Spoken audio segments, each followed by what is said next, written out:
Hello again from West Texas. Today is Saturday, October 10th, which means numerically today's date is 10/10/2020. I love stuff like that. It's just a number on a calendar, but I think that's fun. It's been 3 months since my last update. Not a lot to report, but in terms of recovery or development, but I have huge news in another area. Being in stroke recovery, as you might imagine, means having a lot of time on my hands. So, and I haven't been able to work a job yet. I'm still not fully recovered, but I did have enough energy, and I could be productive enough to write a book. And the book comes out today. I like today's date so much that today is the release date for my new book about stroke recovery. When I first had the stroke, I mean, this is no surprise. It's a life-altering event. But more than that, it's so many things change when you're all of a sudden you're paralyzed on one side of your body and more or less an invalid. I know people don't like it when I use that term, but you are. I was an invalid for a period of several months. So there was a lot of adjustment to make, the things that were confusing, but also there were many things about stroke recovery and that I did not expect at all. Spasms and spasticity were very difficult to contend with, and I'd never even heard of spasticity until after the stroke. Swelling. I had a lot of swelling in my hand and foot, swelling in the extremities. Turns out that's common after a stroke. Pain. Who knew that? I thought having a stroke meant losing sensitivity in your limbs, not gaining a lot of pain, including pain in the joint. I have joint pain in my shoulder to this day. Certain motions, really, just bad pain. Totally unexpected. I had no idea that these things were related to stroke. So of course, as soon as I was able to get to my desk in a wheelchair, I got on the computer and started looking up, doing research, trying to find out how do you deal with this? Is this common? And I was surprised. Here is the second surprise. First, all these conditions were a surprise, and then the second surprise was how little information there was available about this stuff. There's lots of posts and websites and videos from doctors and physical therapists, but very little actual first-hand testimonials from people going through it themselves. So that's part of the reason I started doing this series of videos. So for all those reasons, I decided to write this book. The book is called Living with Less Neurons, What's Next After Losing Part of Your Mind? And it's available now on Amazon as an ebook, as a paperback. Soon it will be available in hardback, and I'm going to record an audiobook version. So, if you feel like, I tried to write this. This is not a reference guide. It's not some kind of clinical, medical study.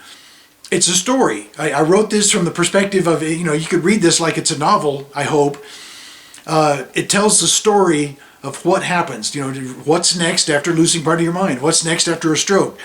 So I'd like to think it's an interesting read, and I'd certainly like to have your take if you think it's so worthwhile. And obviously on Amazon, one of the things that everybody talks about is you need to get people to review your book. So, and one more thing. This has been proofread by 5 people, and I've gone back over the book a dozen times, and every single time we found another little typo. It's so easy, especially, I'm going to use the stroke as my excuse, typing with my left hand. Sometimes I would hit an R instead of a T. They're right next to each other, so I can't tell you how many times I found that I used the word hour when I meant the word out. So if you find errors, let me know so I can fix it. So that's the big news, the fun news, 10/10/2020. My book is available online, but I also do have some news related to the stroke recovery, so we'll get to that next. Well, I ended my last update 3 months ago with a bit of a cliffhanger, didn't I? I said I was going to go get my driver's license, going to go take my driver's license test. So I'm sure you've been hanging on the edge of your seat wondering, did he get his driver's license? I'll tell you in a minute. I got a nice cup of scalding hot fresh coffee here that I poured for myself, and I'm holding it with my left hand. What's the big deal? I mean, we do this every day of our lives. You pour yourself coffee, a hot liquid that would scald you if you spilled it on yourself. You pour it into your cup, carry the cup to a couch, carry it into your car and drink it while you're driving. You could carry this up a flight of stairs up to your room or whatever. We don't think about there's a spectacular amount of brain control that goes into carrying a hot beverage. Think about it this way. Would you hand this scalding hot liquid to a 2-year-old? How about a 3-year-old, 4-year-old, 5-year-old? I mean, we don't let little children hold cups of hot liquid, like a hot cup of cocoa or soup or whatever, until they're 6 maybe. And even then, we don't make it really, really hot. That's because we know that it takes, you have to develop coordination, mind control, holding beverages, and anything else. The stroke has made me so much more appreciate just how much our brains do every day. It's just remarkable. Coordination and muscle control and all those different things that we don't even give a second thought to. So to kind of bring it around to how things have progressed since my last update 3 months ago, I'm in the plateau stage, and I really understand what that means now. It just seems as if progress just doesn't happen at all, but it's glacial. If you're looking at a glacier, you don't see it flowing down a mountainside, but you come back a month later and it's, you can see the movement. But the real delicate, the articulation, being able to count on my fingers 1, 2, 3, 4. On my good hand, I can do that easily. With my left hand, I'm still having to work. I have to concentrate. 1, 2, 3. I just have to think about it. And muscle strength. Well, when after the stroke, I couldn't even extend my arm out in front of myself. I could get my arm up to there, and then there's just, trying to push it out. That was my first accomplishment after the stroke, just being able to do that much empty-handed. And then just to be able to lift my hand above my head, empty-handed. Then I progressed to a 2-pound weight, then a 5-pound weight, and now I'm up to a 10-pound weight. With just doing this 6 months ago was difficult. Lifting it over my head, which I can do now. 3 months ago, I could do this maybe 5 times. Now, I do workouts 3 days a week, and I can do this 30 times. Ooh, but it's still a lot more work. With my right arm, it just bing, bing. I don't even think about it. With the left arm, it's work to get that weight above my head. So in the progression in terms of physical abilities, coordination and muscle strength, there's very limited progress. Where I have noticed significant progress is what I would call recovering from recovery. And so now we're going to relate to getting my driver's license. Yes, I did go in and took the driver's test, passed the test, got my driver's license.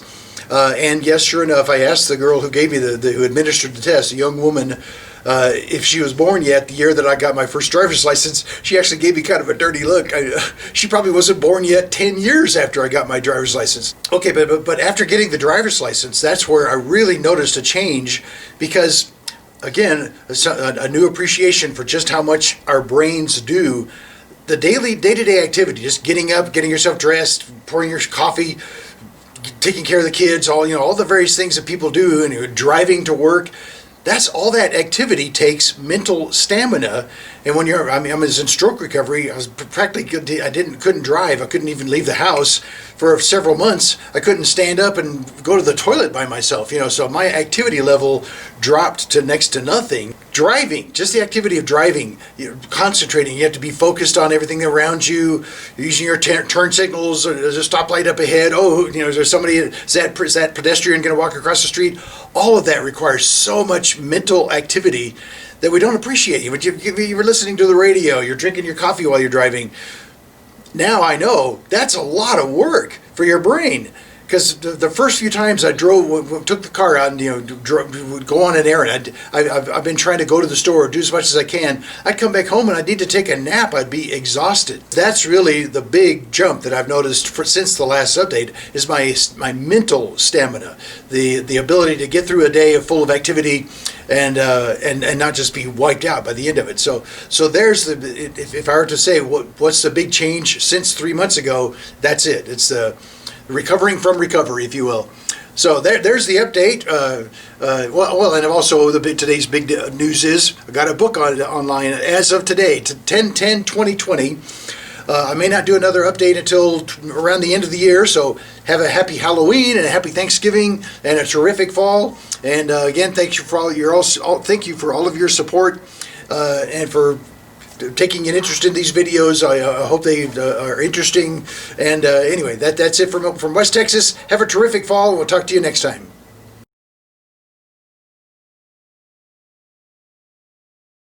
Oh, I love the smell of coffee in the morning.